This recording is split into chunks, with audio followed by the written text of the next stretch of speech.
Bem, retomo nessa segunda parte do ponto em que o vídeo anterior foi cortado.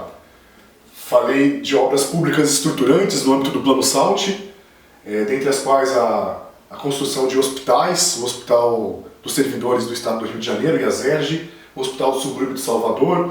Falei da rodovia Presidente Dutra, que é uma obra icônica do rodoviarismo. Podemos ajuntar aqui também a rodovia Rio-Bahia e uma outra grande obra pública que é a hidrelétrica de Paulo Afonso, representando o Rio São Francisco.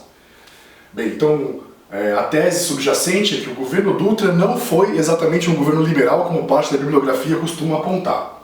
O governo Dutra foi então marcado por um plano coerente de desenvolvimento, composto por obras públicas estruturantes. O grande esforço de construção de uma siderúrgica estatal foi mantido. E a política cambial não foi exatamente liberal, nós veremos mais adiante como é que ela foi. Bem, então, concluída essa chave, vamos falar um pouco sobre a política cambial mantida pelo governo Dutra. Eu falei no início do primeiro vídeo que esse governo teria sido acometido por uma ilusão liberal, ou seja, ele esperava angariar muitas divisas internacionais pela simpatia dos Estados Unidos a causa dos povos aliados, aqueles que haviam vencido o conflito da Segunda Guerra Mundial. E havia pontuado que essa expectativa não havia sido exatamente cumprida, ainda que os americanos tivessem sim colaborado, disposição a colaborar com o desenvolvimento brasileiro, naquele momento. Bem, falemos então da política cambial, neste contexto marcado por essa chamada ilusão liberal. Quando o governo assume, ele é partidário, como eu havia dito também, de uma expectativa das classes médias altas de liberalização cambial, e ele cumpre essa expectativa. O câmbio é liberalizado irrestritamente. Lembra que antes o câmbio estava no regime de cooperação, no final do governo Vargas. Pensemos o seguinte, durante a guerra, o Brasil foi vitimado por uma certa inflação de alimentos, porque há um conjunto dentro da cesta básica brasileira que é composto de alimentos importados já nesse momento. Por exemplo, se consome pão de trigo nas cidades, e o trigo não é produzido pelo Brasil nesse momento, ele é importado.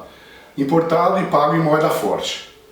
Como o trigo estava em falta no mundo, imagina que grandes produtores de trigo, como a União Soviética, estavam envolvidos no conflito. A Polônia, ou seja, a Alemanha, são grandes produtores de trigo que estavam envolvidos no conflito. É claro que isso prejudicou o abastecimento do mercado mundial. Então, havendo falta de trigo e o preço subindo, claro que houve desabastecimento no Brasil. E isso redundou em inflação, no caso do pãozinho. Mas não foi só isso, também no mercado de carnes a mesma desestruturação ocorria.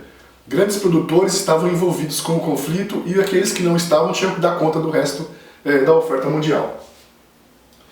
Bem, então essa inflação não foi uma inflação que se possa denominar superinflação, foi uma inflação moderada, mas foi significativa. Conforme os anos passaram ali do Estado Novo, a gente pode dizer que o câmbio, se fosse mantido fixo, e os preços internos subindo, isso significava uma valorização da taxa de câmbio. Porque os outros preços foram subindo e o preço do câmbio foi mantido fixo. Então, se a gente adota aquela cláusula famosa da economia chamada ceteris paribus, tudo mais constante, com os preços internos subindo, o câmbio tinha que subir também. E o câmbio não estava subindo. Ao contrário, o câmbio, além de ter sido mantida a taxa oficial, ele foi liberalizado, ou seja, antes uma parcela da venda precisava ser feita ao Banco do Brasil numa taxa específica e o resto negociado livremente. A partir da posse do governo Dutra, o câmbio foi inteiro liberalizado. Então ficou mais fácil acessar a divisa cambial. Por outro lado, havia uma exiguidade de oferta de manufaturas por causa do conflito. Parte da produção manufatureira mundial estava engajada no uso militar e demora para ser desengajada e voltada ao uso civil. Conforme ela é voltada ao uso civil, o Brasil passa a contar com oferta internacional de manufaturas. Então vejamos, tem duas coisas ocorrendo. Primeiro, nós temos uma taxa cambial valorizada e ora com mais fácil acesso. E uma outra coisa, nós temos livre acesso às manufaturas que antes esse acesso estava comprimido. Tá. Não é de se estranhar então. A partir da liberalização do câmbio, que se esperava que o governo executasse, meses depois as reservas começam a sangrar.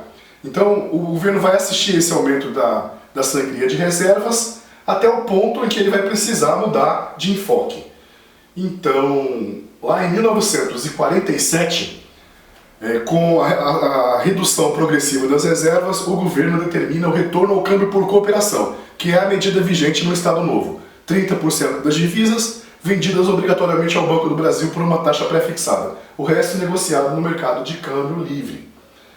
Então aí começa o caminho do governo Dutra rumo ao intervencionismo cambial. Primeiro, o câmbio é livre, ou melhor, é liberalizado e permanece livre por um tempo. Com a sangria de reservas, ele retrocede ao câmbio por cooperação.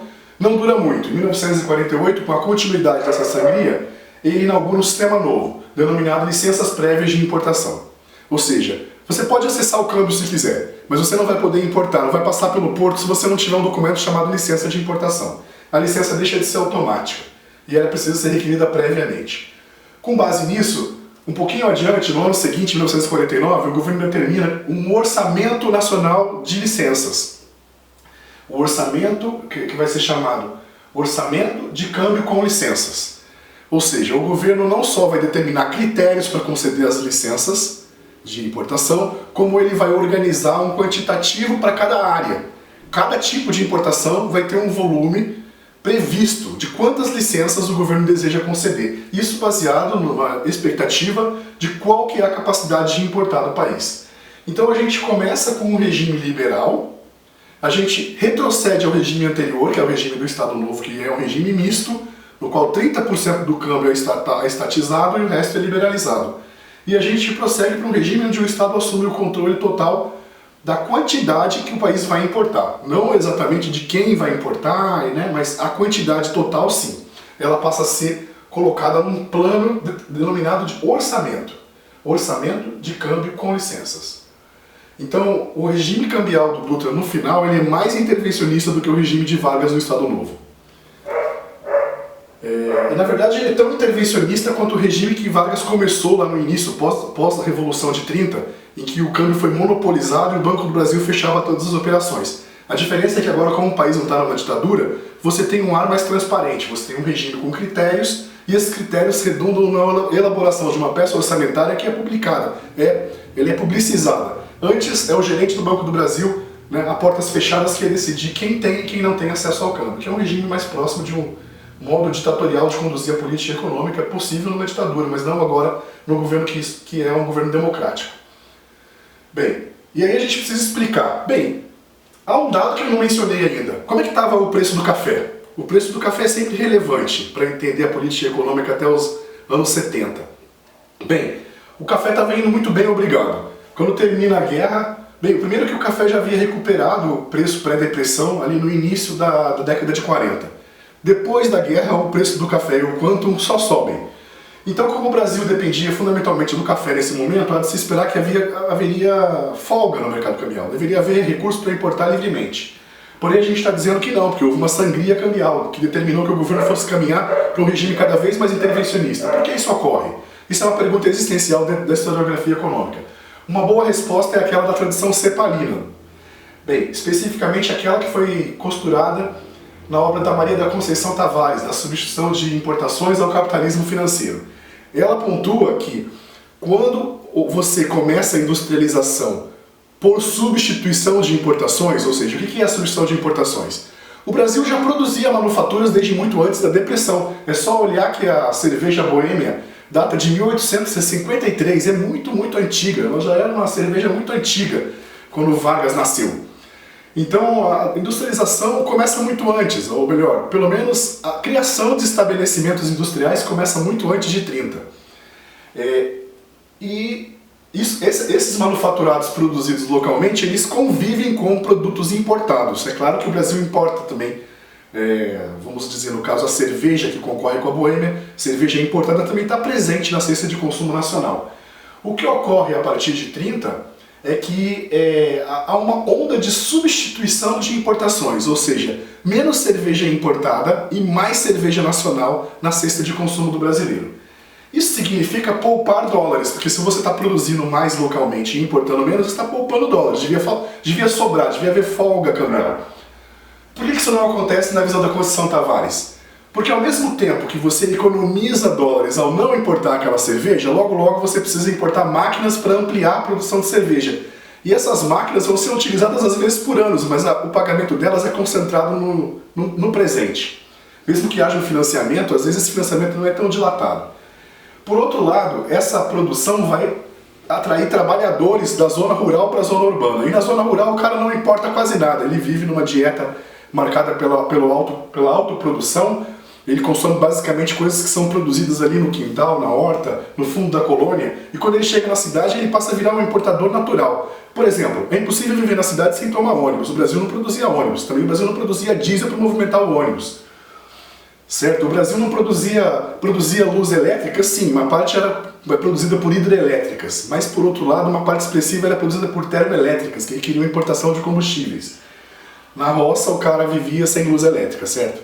E sem transporte motorizado.